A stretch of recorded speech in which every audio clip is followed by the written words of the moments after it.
Hello everyone, in today's tutorial we'll see how to create an awesome double exposure animation or cinemagraph using Adobe Photoshop. Alright, so let's get to it.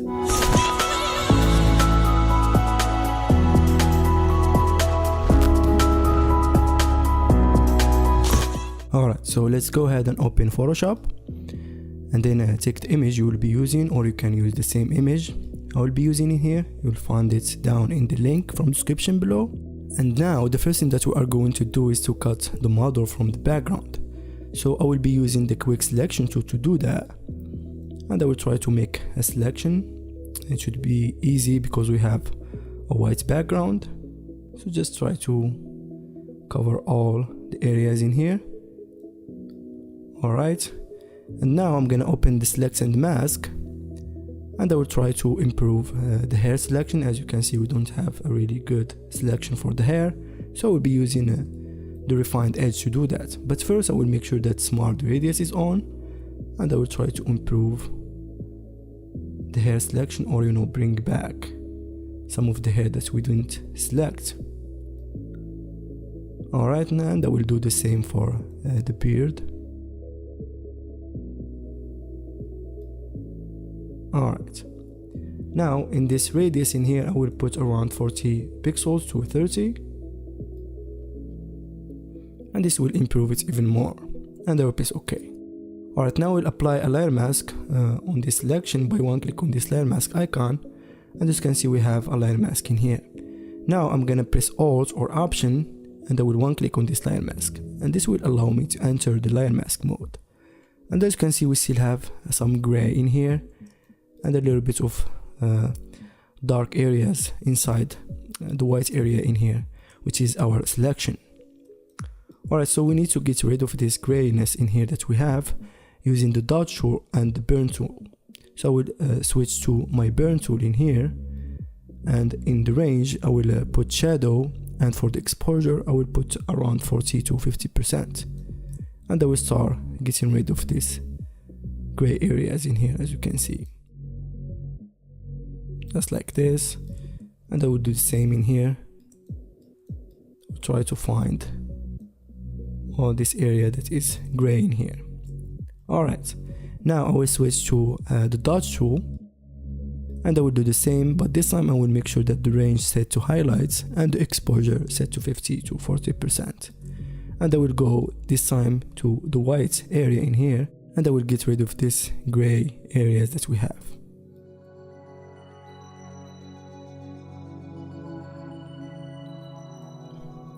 Alright, now I think that we have a decent selection, which is always good. And now we can exit from the layer mask by one click on this layer in here. And now we have our selection.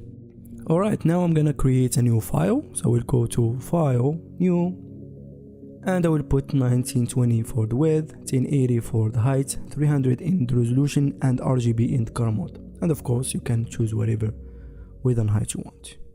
You can do that. And I will press OK. Alright, now I will switch to my move tool, and then I will go and drag this image and open it in here. Alright, now we'll zoom out, and I will press Ctrl T or Command T, and then I'm gonna press Shift Alt or Shift Option on a Mac, and I will drag it down so it will fit with the canvas, and I will put it down a little bit so the shoulder will match, and I will make it a little bit bigger. I will center it just right here, and then I will one click on this check mark. Alright, now I'm gonna create a new background, so I will select this background in here that it's white, and I will go to adjustment, and I will choose solid color, and I will be using a gray color, or maybe I will add a little bit of color to it, maybe a bluish color. I think blue, it will be good. Well, just a little bit of blue, not blue. So I'm gonna keep it like that, and I will press OK. Alright, and I will delete this old background. Alright, now I'm gonna open the video file that I will be using, which is this one, and of course you can find it down in the link from description below. just download this if you want to follow along. And I will just take it and open it in here, and it will open as a smart object, and that's what we want. So I'm gonna one click on this check mark to commit the change, and then I'm gonna copy the same layer mask that we have in this one. So to do that, I will press Alt or Option on my keyboard, and then I will hover above this layer mask, and I will one click on it and drag it to this video file that we have in here. And as you can see, there is a little bit of preview of the layer mask, which is mean that we're gonna make a copy of it. And I will just let's go, and there we go, we have the same layer mask applied on this video file too.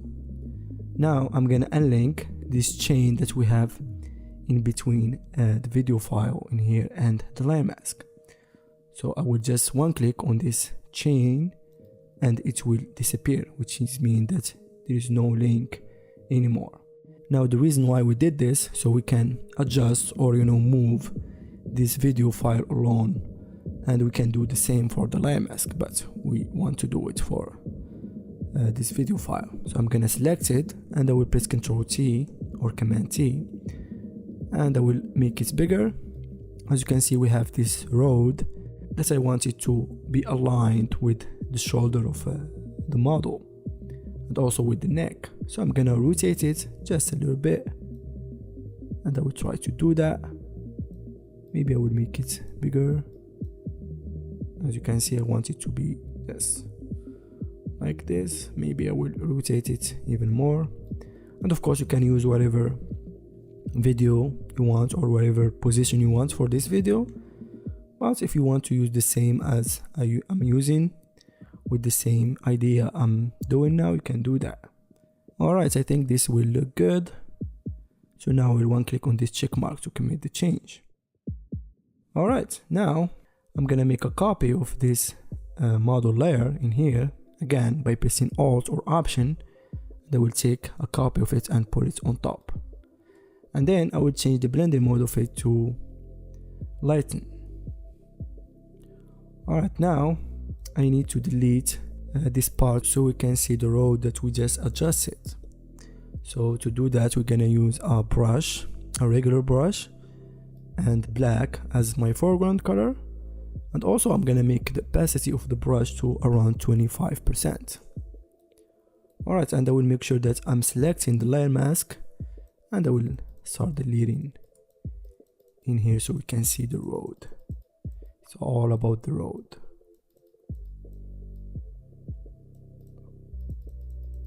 Alright, so something like that, and I believe there is an ear in here, so let's see if we keep it visible, so the road will look like it's going inside our ears.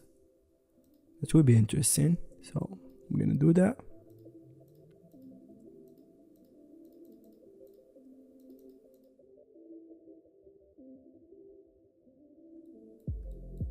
I really like this idea of the road going through the ear, so yeah. Alright, now I want the eye of the model to be visible. So to do that, we're gonna go back to the video file, and then I will select the layer mask of it, and again I will be using the same method. So I will delete using a black color. So I'm just gonna delete this part so you can see the eye of the model, and from the nose in here. And I think I want the beard to be black, so it will match with the forest that we have in here. Yeah, something like this. It will looks interesting. Alright, now I think I would go back to the first layer in here, and I will delete even more from this part.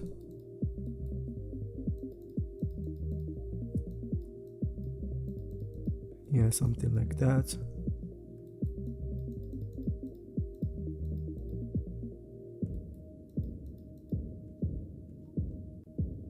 Alright.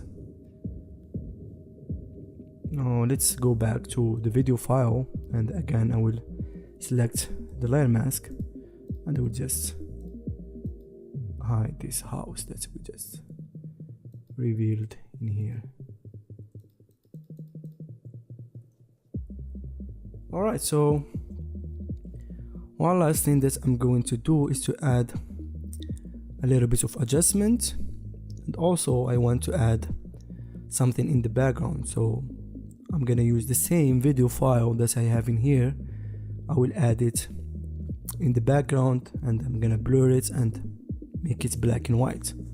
So I'm gonna make a copy of the video file by pressing Alt or Option again, and then I'm gonna drag it under this model layer that we have in here, and I will delete the layer mask because I want it to be the whole video in here. So I'm gonna right click above the layer mask and choose delete layer mask, and as you can see we have the whole video. Now I will go to image adjustment and I'm gonna choose black and white, and because it's a smart object I can apply the adjustment in it as a smart filter. Alright, now we have it black and white. Alright, now I'm gonna add the blur to it. So we'll go to filter and I will choose blur, Gaussian blur, and I will add around 7 to 10 radius pixel. So I'm gonna keep it 9 and I will press OK. And then I will change the blending mode of it to soft light, and I will reduce the opacity to around 50%. And you can also go back to the background that we have in here, and because it's a solid color, you can just double click on it and change the color to whatever you want. If you want to add more color to it, or make it brighter, I think it would be interesting to add a little bit of color to it, or even make it darker, as you can see.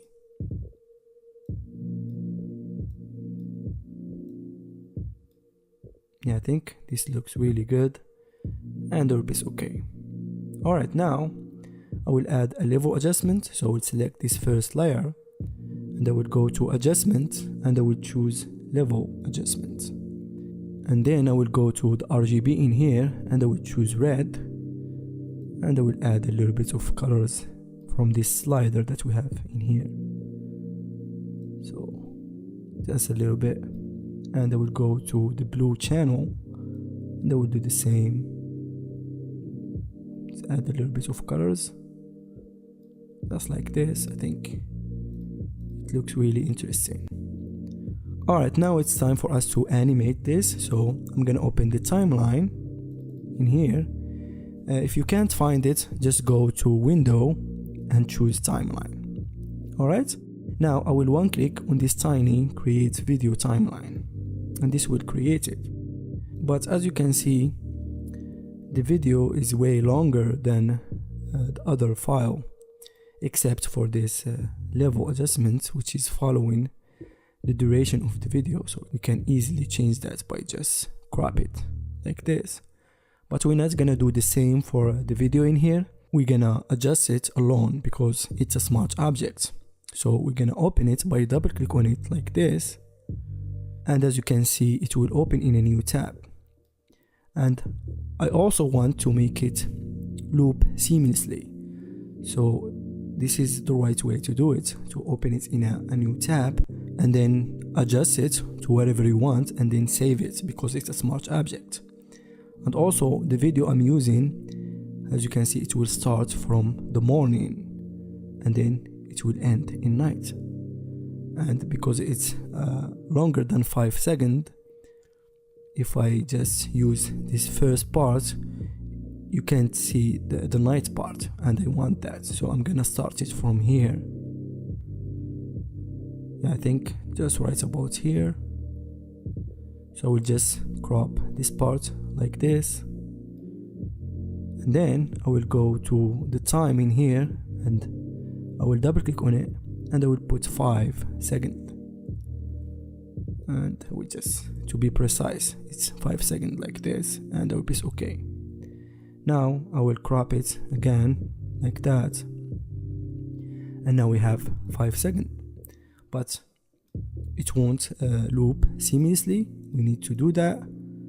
So first As you can see, we have it in here in a video group. So I'm gonna right click on it and choose ungroup layers. So we have only the video in here. And then I'm gonna create a copy of this video layer by dragging it to the new layer icon. And now I'm gonna select this copy that we just created, and I will go just right about the middle, just right about here, and I will cut it. And now we have two parts. So now we know that the last frame of this part will match the first frame of this part. So I'm gonna select this part and put it to start from the beginning. And I will do the same for this second part. It will start from the end. And then I will go to the middle of this part, just right about here. And I will crop it, just like that. And I will do the same for this other part in here. I will go just right about the middle and I will crop it. And now I'm going to add a fade transition in the end of this part and a fade transition in the beginning of this part. So I will go to this transition icon and I will take this fade and I will drag it to the end of this part, and I will do the same for the beginning of this part. And now if I preview it by one click on this play button, you can see it will loop seamlessly, as you can see. Alright, now I will close this tab and I will make sure to press yes to save the changes in the smart object. And now we have the time matching with every layer in here. So let me put the time to 5 seconds, and now we can preview it and see it in action. And as you can see, it looks really good. So now it's time for us to save it. So we'll see how to save it as a GIF or a GIF format, and we're gonna also see how to save it as a video, so in case you want to publish it on Instagram. And of course we know that Instagram doesn't allow a GIF format, so we're gonna do that. So let me stop this, and then I will go to File, Export, and I will choose Save for Web Legacy. So we're gonna see how to save it as a GIF or a GIF format. So we're gonna wait for it to progress. Alright, so it's finished progressing. Now as you can see, it's a really large file, and if we save it like this, it will be around 53 megabytes, which is really not good for the web. So the first thing that I'm going to do is to put down the size of it to 600, and I will one click outside of it to apply my changes. And again, I will wait for it to progress, as you can see. Alright, as you can see, it's already smaller for the web. So the preset that I'm using here is, of course, you need to choose a GIF format or GIF format. And for the color algorithm, I have in here perceptual selected and diffusion in the second one. And just uncheck transparency because we don't have any transparency in here.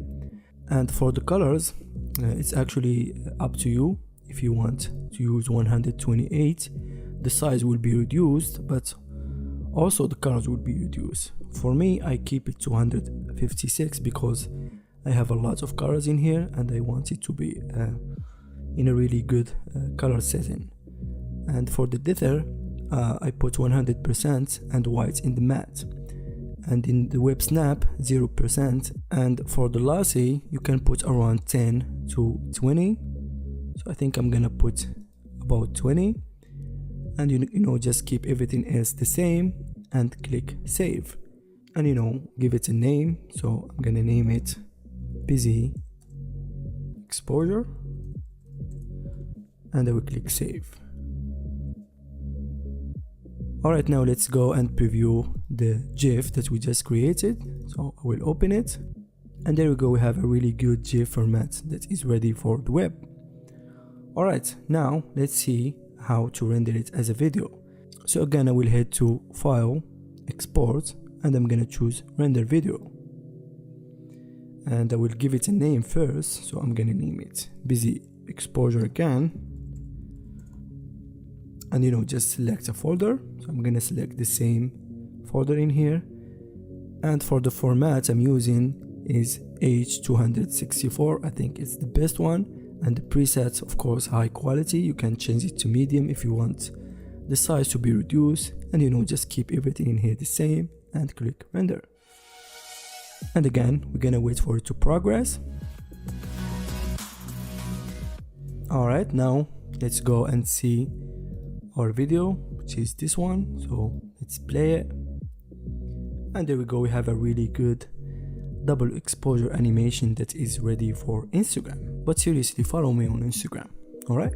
So I hope that you enjoyed and you like this tutorial and it was a little bit helpful for you. Don't forget to subscribe and comment, and let me know if you try this effect. I would love to see your result, and have a nice day. Thank you for watching.